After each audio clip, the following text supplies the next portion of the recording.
중간에 굉장히 좀 이렇게 제한해서 분명하게 말씀하시는 부분들이 있는데 실제로 이제 기본소득의 정당성을 구성해가는 논리라든가 아니면 이 논리의 연장선상에 나온 다른 얘기라든가 이런 것들은 사실은 좀 덜 분명한 것들이 있다는 느낌을 저는 받았었습니다. 오늘은 비교적 분명하게 말씀하신 것 같은데 이제 좀 확실해져야 될 게 기본소득과 기존 복지제도와의 관계를 어떻게 설정할 것인가, 보완적인 것인가, 대체적인 것인가. 그다음에 보완적이라고 한다면 기존의 공공구조제도라든가 사회보험이라든가 이런 아주 구체적인 제도들과 이게 어떻게 맞물리게 되는가. 그다음에 뭐 대체적이라고 한다면 이게 어느 수준, 기본소득 수준이라는 게 어느 정도가 돼야 되고 그동안의 복지제도, 사회적 위험을 그동안의 기존의 복지제도들이 수습해왔던 사회적 위험들은 이제 어떻게 기본소득까지 수습될 수 있는가 이런 것에 대한 좀 구체적인 얘기가 있어야 된다는 거죠. 그리고 이제 높은 수준인지 낮은 수준인지 스위스처럼 뭐 300만 원인지 30만 원인지 30만 원에서 300만 원 가고자 한다면 이행 전략은 무엇인지 이행 전략이라고 할 때 재정적, 정치적 양쪽에 이행 전략이 있어야 되겠죠. 그다음에 뭐 재원 조달 방안을 제가 받았던 느낌은 OECD 평균 정도로 조세를 걷는다. 그리고 그 조세의 대부분은 부자로부터 걷는다. 이런 굉장히 이제 심플한 대안이라는 느낌이 들어서 이것도 굉장히 정교화돼야 되지 않나. 특히 그 사람들한테 동의를 얻어가면서 조세를 징수를 해야 될 테니까 어떻게 이제 이게 가능한가 이런 것에 대해서 좀 정교한 대안이 필요하다고 봤고요. 제가 선생님 발표하신 걸 보면서 이제 받았던 느낌은 이게 좀 동의하기 어려운 부분들이 꽤 있었는데 이를테면 기존 복지와의 관계를 볼 때 이 비교를 하실 때 선별복지를 하고 있는 자녀적 복지국가와 기본소득 모델을 비교를 해서 기본소득 모델이 우위에 있다고 이제 설명을 하고 계십니다. 그런데 현실에서는 자녀적 복지국가만 있는 게 아니라 잘 아시다시피 스웨덴식의 보편적 복지국가도 있고 뭐 독일, 뭐 대유럽, 프랑스식의 보수주의적 복지국가도 있고 그렇습니다. 그랬을 때 이제 과연 저 선별복지 모델보다 기본소득 모델이 맨 끝에 있는 비례세 기본소득 모델이 우위에 있다 이렇게 설명하실 수 있을지는 모르겠는데 저 기본소득 비례세 모델이 보편적 복지국가보다 꼭 우위에 있는가 이거는 사실은 굉장히 증명하기 어려운 거라는 생각이 듭니다. 그래서 선생님의 저 선별복지와 기본소득 비례세 모델만을 비교를 하면 여기서 아무것도 못 얻었던 중산층이 이쪽에 가면 이제 얻을 게 있기 때문에 이 모델의 지지자가 될 것이다. 이렇게 쉽게 논리를 구성할 수 있지만 현실에서 중산층은 복지국가로부터 아무것도 얻지 않습니다. 그래서 이건 이제 제가 만들어 본 건데 선생님 그 모델에다가 이게 현실에 얼마나 부합되는지 뭐 자신이 없습니다. 1시간 전에 만들어서. 근데 대충 스웨덴은 이런 식이 아닌가 싶고 순수회를 이제 비슷하게 구성을 해놨는데 이럴 경우에 중산층은 이제 스웨덴 같은 경우에 76을 내고 70을 받고 그다음에 고소득층은 350을 내고 326을 받고 정말 그러냐? 소득 비례 소득 보장 제도를 생각하면 그렇습니다. 연금이나 실업급여나 또 뭐가 있죠? 뭐 부모 휴가할 때 받는 급여 이런 것들이 다 평소에 소득이 많은 사람 많이 내고 그런 일이 다 좀 많이 받기 때문에 실제로 많이 내고 많이 받는 그러니까 소위 말하는 기여와 급여가 비례하는 그런 급여들이 되게 되는 거죠. 그래서 이렇게 봤을 때 뭐 최종적으로 이 마이너스가 된다 할지라도 실제로 이제 많이 내고 많이 받기 때문에 이 70이라고 하는 거에서 여기로 가게 되면 중산층은 40을 시장에서 부축을 해야 됩니다. 민간보험 들어야 되는 거죠. 그랬을 때 이 사람들이 과연 여기서 여기로 가는 걸 다 찬성할 것인가 라고 하는 문제. 그러니까 이게 이제 현실로부터 구성되지 않은 현실에 존재하는 지금 모든 복지국가는 전부 이거인 것처럼 설정을 하고 이거에 대해서 이게 유리 더 우월하다 이렇게 이제 논증을 하고 계시니까 현실에서 좀 벗어난 얘기가 되는 것 같다는 말씀입니다. 그래서 이제 이런 경우에 실제로 스위스에서 굉장히 낮은 중산층 지지가 나왔던 것도 이런 기존의 복지 모델로부터 중산층이 받고 있는 것이라고 하는 데서 이제 비롯되지 않는가 이런 생각이 좀 들고요. 여기 보면 저소득층은 계속 같아요. 30, 30, 30. 그리고 여기서 여기로 변화한 결과라고 하는 건 3계층한테 더 많이 뜯어다가 중산층을 준 것입니다. 기본소득 모델이라고 하는 게 원래 이 선별복지라고 하는 건 중산층과 고소득층으로부터 세금을 걷어서 이쪽으로 재분배를 했다면 이 모델은 결국은 여기는 변화가 없고 3에서 2로만 재분배를 한 거죠. 그러니까 고소득층에서 중산층으로 재분배. 이게 기본소득의 목적인가. 이걸 하기 위해서 이 많은 논란과 대가를 치러야 되는가. 이런 의문이 자연스럽게 떠오르게 됩니다. 이 글을 보고 있습니다. 그래서 이 로빈훗 정책보다 마태 정책, 저는 성경을 몰라서 마태 정책이라는 게 부자한테 넣어주는 거라고 하는데 왜 그런지 잘 모르겠어요. 나중에 선생님이 설명을 해주셨으면 좋겠는데, 그러니까 로빈훗 정책은 뭐 우리가 알다시피 부자한테 뺏어다가 가난한 사람한테 주는 정책입니다. 마태 정책은 부자한테 더 주는 거라고 얘기를 하거든요. 그래서 기본소득이 로빈훗 정책이 아닌 마태 정책이고, 그렇기 때문에 더 많은 사람이 지지를 얻을 수 있다고 얘기를 하는데 실제로 마태 정책이 아니라는 거죠. 고소득층에서 중산 계급층으로의 재분배이기 때문에 아까 그 모델에서는. 그리고 이제 이렇게 되면 저소득자한테 뭐가 유리할까? 스티그마가 없어지겠죠. 똑같이 30씩 받으면. 그러나 이제 이것이 기본소득제의 가장 중요한 목적인지 저는 좀 동의하기 어렵습니다. 그 다음에 재분배의 역설도 이 코르피 팔매 얘기 중에 반쪽만 잘라다가 너무 편의적으로 얘기하고 계신 거 아닌가 이런 생각이 들었는데요. 그러니까 이 코르피 팔매 얘기의 핵심은 이겁니다. 그러니까 자녀적 복지국가는 200을 세금을 걷어서 이걸 전부 저소득층한테 줍니다. 반면에 보편적 복지국가는 1000을 걷어서 이 중에 300을 저소득층한테 주고 700은 다시 중간층이나 고소득층한테 돌려줘요. 기여와 급여가 비례하기 때문에. 그러나 결국은 200보다는 300이 많죠. 그러니까 저소득층한테 많이 가게 됩니다. 그래서 이제 그렇지만 전체적으로 보면 여기서 700이 기여를 많이 한 중고소득층한테 간다는 것, 그리고 300만이 저소득층한테 간다는 점에도 유의를 해야 됩니다. 그리고 이게 바로 그래서 그렇기 때문에 이게 마태 정책인 것이고, 그리고 이게 바로 복지동맹의 근거가 되는 것입니다. 중간층한테 많이 걷지만 세금 걷어서 일정 부분은 재분배적으로 쓰지만 저소득층한테 주지만 그 중에 상당 부분은 재분배되는 것보다 훨씬 더 많은 부분을 낸 만큼 주기 때문에 중간계급이나 고소득층이 이 복지국가의 애착을 가지고 복지국가를 지키려고 한다는 것이죠. 그래서 이 복지국가를 코르피나 팔매는 보편적 복지국가라고 부르지 않고 인컴패싱, 포괄적 복지국가라고 부릅니다. 그러니까 보편이 중요한 게 아니라 모든 사람들을 국가복지라고 하는 하나의 틀로 엮는다는 겁니다. 그렇지 않을 경우에 이제 왜 어떤 문제가 생기느냐. 보편적으로 주의적으로 주더라도 아주 적은 양의 복지를 줄 경우에 그거 가지고 중간층은 살 수가 없기 때문에 아까 30을 똑같이 나누어주면 강남 선생님 표에서 고소득층이나 중간소득층은 그거 가지고 만족하고 살 수가 없기 때문에 나머지를 시장에 가서 구축을 하게 됩니다. 그러면은 저소득층은 국가복지 30일만 의존하고 중간소득층이나 고소득층은 민간복지에 의존하게 되면서 이해관계가 완전히 분리되고 국가복지에 대한 반지지적인 태도를 갖게 된다는 것이죠. 그래서 이런 복지국가는 이중화된 복지국가, 분화된 복지국가이고 이렇게 한 틀에 몰아넣는 하나의 그 이해관계를 갖게 하고 연대하게 하는 복지국가를 포괄적 복지국가라고 부르고 있습니다. 이게 이제 그 스웨덴 북부식 복지국가에서 훨씬 더 잘 드러내주는 용어라고 할 수 있고요.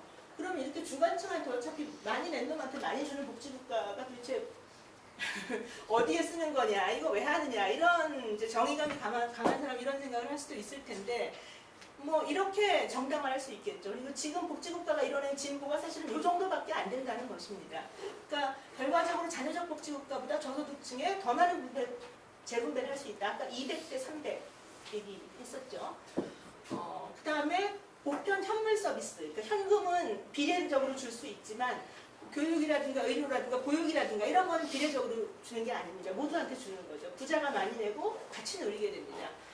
그리고 시장에서 각자 구매하는 것보다 중간층이 똑같이 연금을 많이 내고 많이 가져간다 할지라도 중간층도 밖에 나가서 민간연금 드는 것보다 국가복지 내에서 같이 있는 게 계층 간 연대에도 아무래도 유리하고, 그다음에 쓸데없는 손실들, 뭐 민간보험이 쓰게 되는 여러 가지 쓸데없는 돈들 이런 것보다 훨씬 유리하다는 거죠. 그리고 이렇게 연대 구조를 만들어 놓으면 어쨌든 재분배의 확대 잠재력, 복지국가의 애착을 가지고 복지국가를 지켜야 되겠다는 사람이 많아지는 것이기 때문에 훨씬 더 유리하기 때문에 이 복지국가가 결과적으로 좋다는 것이고, 그래서 중간층, 고소득층한테 많이 걷지만 많이도 주는 마태 정책을 쓰는 복지국가가 결국은 나중에 보면 진이 훨씬 낮고 재분배적인 복지국가가 된다. 이게 코르피 팔메가 하는 얘기고, 그래서 코르피 팔메 얘기의 핵심은 이 고소득층한테 많이 주어야 될 뿐만 아니라 비례적으로 줘야 된다는 얘기도 한데, 강 선생님 얘기에서는 비례적으로 줘야 된다는 얘기는 안 하고 계십니다.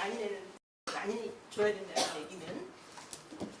그다음에 이제 이 네 번째 얘기는 정책 수준의 보편주의와, 우리가 이제 보편적 복지국가라고 하는 거에서 굉장히 좀 뭐라 그럴까 오해를 하는 부분이 있는데, 그러니까 어떤 하나의 복지 정책이 보편주의적이라는 것과 그 나라가 보편주의적 복지국가를 가지고 있다는 건 완전히 다른 얘기일 수 있다는 겁니다. 그러니까 보편주의적 복지 정책으로 쫙 깔아도 복지국가 자체는 굉장히 자녀주의적일 수 있다는 거죠. 그래서 일단 정책 수준의 보편주의는 어떤 복지 프로그램이 모든 시민에게 보편주의적으로 적용된다. 그러니까 뭐 16세 이하의 아동한테는 모두 똑같은 아동수당을 준다든가, 65세 이상의 노인한테는 모두 똑같은 기초연금을 준다든가, 이런 게 이제 그 정책 수준의 보편주의, 어떤 프로그램에서의 보편주의인 것이죠. 그것의 반대말은 선별주의입니다. 체제 수준의 보편주의는 사람들이 그런 사회적인 위험, 뭐 노령이라든가 산재라든가 뭐 질병이라든가 이런 것에 부딪힐 때 그것을 해결하는 방법이 시민 전체가 다 주로 그걸 해결하는 방법이 국가복지에 있는 나라를 보편주의적 복지국가라고 얘기합니다. 어떤 계층은 시장에서 해결하고 어떤 계층은 국가복지를 해결하면 이거는 보편주의적인 복지국가가 아닌 거죠. 근데 그럼에도 불구하고, 그러니까 이거에 반대말은 자녀적 복지국가라고 할 수 있는데, 프로그램은 보편주의적이어도 자녀적 복지국가가 얼마든지 될 수 있고, 이게 영국이 대표적인 경우입니다. 영국의 사회보험이 전부 보편주의적인데 그거 수준이라는 게 굉장히 낮기 때문에 결국 중산층은 나가서 민간보험을 들게 됩니다. 그러면 이 정책 수준에서는 보편주의가 관철되는데 체제 수준에서는 자녀적 복지국가가 되는 것이죠. 그래서 결국은 체제 수준의 보편주의를 구현할 수 있었던 거예요. 그래서 이 보편주의라는 말이 오해를 불러일으키기 때문에 사실은 보편주의적 복지국가보다는 아까 얘기했던 포괄적 복지국가는 제도주의적 복지국가가 훨씬 더 정확한 설명일 수 있는데요. 넘겨주세요. 결국 가장 바람직한 어떤 그 소득보장 모델이라고 하는 건 선물 서비스에서 이걸 잘해주면 사람들이, 가난한 사람들이 돈 쓸 때가 훨씬 줄어들게 되니까 의료, 교육, 보육, 노인 돌봄 이런 거에서 보편주의로 이게 세금으로 대충 충당이 되니까 재분배적인 거죠. 그리고 이거야말로 정말 능력에 따라 내고 필요에 따라서 누릴 수 있는 그런 서비스라고 할 수 있습니다. 여기에 가난한 사람한테 더 주는 선별적 공공구조, 그 다음에 사회수당이라고 그러죠. 아동수당, 기초연금에서 어떤 인과적 범주를 정해서 돈을 똑같이 주는 이 보편적 기초보장을 하고, 그 위에 소득보장은 소득비례적으로 해야 아주 많은 인구를 하나의 틀에 몰아넣어서 연대주의적인 복지국가를 만들 수 있다는 얘기입니다. 근데 이제 이런 복지국가, 그래서 여태까지 복지국가론자들의 이상이었는데, 이게 이제 깨지기 시작한 게 노동시장 파편화 있고, 노동시장 불평등 증대에 굉장히 취약한, 결국 이 마지막 이 소득보장제도라고 하는 건 기여한 사람만이 받을 수가 있는데, 이 실업자가 많아지고 실업했다 취업했다 이렇게 되고, 이제 뭐 인공지능의 알파고 얘기까지 나오게 되니까 이 전제가 깨지면서 이제 이게 어려워지는, 어쨌든 인류가 여태까지 구경해온 가장 진보적인 모델은 이거였다는 거죠. 그래서 이제 노동시장의 어떤 그 보편적 복지국가를 떠받쳤던 노동시장이 변화하기 때문에 따라서 이 모델에 대한 어떤 회의 이런 것도 점점 증가하고 있고, 저도 마찬가지인데, 그럼에도 불구하고 이제 이게 강남훈 선생님 말씀이십니다. 점점 더 기술 변화가 진행이 된다고 한다면 이게 이제 감당할 수 없는 수준이 될 것이고, 기존의 복지제도 가지고 도저히 수습할 수 없을 것이고, 결국은 기본소득이 필요할 것이다 이렇게 얘기를 하는데, 근데 이렇게 되면 사실은 소득보장제도에서 기본소득만 도입하는 거가 끝이 날까요? 모든 노동시장제도, 그다음 모든 조세제도, 복지제도가 전부 환골 탈퇴해서 재구성이 돼야 될 것이고, 그렇게 뭐 대중들도 당연히 지지를 할 것이고요. 그렇게 된다면 이거는 이제 그것에 대한 동의가 구축될 만한 상황에서 전체 사회경제체제의 재편 속에서 같이 고민해야 될 문제지, 지금 여기에서 기본소득만 딱 떼어내서 할 얘기는 아닌 것 같다는 거죠. 기본소득 얘기가 굉장히 많은 문제점들을 가지고 있기 때문에. 그 다음에 이제 그걸 어떻게 만들어낼 것인가는 또 문제인데, 문제는 경제가 아니라 정치다 이렇게 말씀하시는 게 100% 동의하는 얘기고요. 근데 문제는 이제 이렇게 말씀하시면서 정치의 문제를 논리적으로 기본소득이 정치적 지지를 받을 가능성이 있다는 걸 논증하는 문제로, 그러니까 종이 위에서 해결하시려고 하는 것 같은 느낌을 저는 받았습니다. 실제로 이제 그런 정치의 문제라는 건 이렇게 종이 위에서 논증을 하는 문제가 아니라 이런 논리적인 이유로 해서 기본소득이 많은 사람의 지지를 받을 수 있다. 이걸 증명하는 문제가 아니라 지금 여기 우리 현실 정치적 맥락 속에서 누가 주체가 돼서 누구를 끌어들이면서 무엇을 동력으로 해서 이 기본소득이라고 하는 프로젝트를 현실화시킬 수 있는가, 이것에 대한 대답이어야 된다는 거죠. 그리고 이런 대답은 저는 구체적이지 않다고 생각이 들었습니다. 그 다음에 이제 개념과 논리의 혼란인데, 이 얘기는 제가 무슨 이제 연구자로서의 결벽증 때문에 하는 얘기는 아니고요. 여기서 뭐라 그럴까, 현실을 읽는, 현실에 대한 오해, 현실을 읽는 어떤 방식의 오해랄까, 이런 게 이제 연결이 된다는 생각이 들었거든요. 그러니까 이제 군데군데 무상급식은 현물 기본소득이라든가 무상교육 기초연금은 둘 다 기본소득의 한 형태라든가, 그 다음에 아까 이제 발제하실 때도 기본소득을 인구의 반 정도 주는 정치인이라든가 이런 얘기를 하시는데, 이거는 그 자체로 기본소득의 정의에 반하는 거라고 할 수 있어요. 기본소득은 인구의 반한테 주는 기본소득이 아니고 모두한테 줘야지. 그 다음에 현물이 아니라 반드시 현금으로 줘야 된다고 앞에서, 그리고 그것이 갖는 지대한 의미를 누누이 강조하고 계신데, 그게 이제 스스로의 어떤 그 정의를 무너뜨리고 계시고, 그 다음에 범주적 공공구조, 지금의 기초연금, 그러니까 모두한테 주지 않고 70%한테 주는, 혹은 50%한테 주는 이런 공공구조인데 범주를 정해서 청년한테, 노인한테, 아동한테 이런 범주적 공공구조와, 그 다음에 그 인과적 범주를 자르고 그 안에서는 소득과 무관하게 다 주는, 그러니까 청년수당, 뭐 기초연금, 아동수당 이런 것들, 그 다음에 기본소득, 이 세 가지가 굉장히 다른 소득보장제도이고 다른 논리에 기반하고 있습니다. 이 범주적 공공구조의 논리와 사회수당의 논리와 기본소득의 논리가 굉장히 다른 거죠. 외형적으로 보면 소득 수준과 무관하게 지급한다는, 요것만 빼면 그런 특성을 가지고 있고, 그렇기 때문에 이제 좀 같은 범주의 개념으로 보고 이렇게 확장 가능성이 있다고 생각하는 것 같습니다. 이게 약간의 친연성 같은 것들이 있기는 있죠. 그러나 제가 보기엔 이게 굉장히 다른 논리고, 그러니까 범주적 공공구조와 사회수당 같은 것들은 어떤 취약성이라든가 특별한 니즈, 그러니까 이제 노인 빈곤이 굉장히 심각하다든가, 아니면 지금 이제 청년 실업 문제가 굉장히 심각하다든가, 이런 것으로부터 나오는 것이고, 반면에 기본소득은 그 자체로 권리의 문제가 되는 겁니다. 그런데 이렇게 취약성, 노인이라든가 청년이라든가 지금 어려우니까 도와줘야 된다, 이런 논리로부터 시작해서 이게 권리로 가기는 저는 굉장히 어렵다고 생각이 됩니다. 그리고 이제 왜 이 얘기를 하냐면, 아까 청년수당에 대한 어떤 사람들의 지지, 청년수당하고 기본소득은 저는 완전히 다른 얘기, 청년 배당하고 기본소득은 완전히 다른 얘기라고 이제 생각이 되는데, 청년 배당은 사람들이 많이 지지하고 이게 결국은 기본소득에 대한 지지로 연결될 수 있고, 이렇게 이제 현실을 이렇게 넘어가시는 것 같은데, 이게 이렇게 다른 얘기고, 실제 이제 이 얘기를 하는 건 하나는 이게 굉장히 다른 얘기라고 하는 거. 여기서 여기로 넘어가는 게 쉽지 않고 간극이 굉장히 크다는 얘기를 하나 드리고 싶고, 그다음에 실제로 청년 배당에 대한 사람들의 지지처럼 이런 사회수당이나 이런 것에 대한 사람들의 지지가 강하냐, 별로 그렇지 않다는 거죠. 그러니까 청년 배당이나 무상소득을 언급을 하셨는데, 여기 보면 복지 확대를 위한 추가 세금 부담 의향 있다 없다, 뭐 나쁘지 않아 보이죠. 여기 보면 저는 이게 진심이라고 생각합니다. 본인의 세금 부담 의사 높은 편이다, 적정한 편이다, 다 합치면 한 80%, 90% 육박합니다. 그러니까 실제로 세금을 더 낼 의사가 있는 거, 저는 여기를 이 정도라고 봐야 된다고 생각하고요.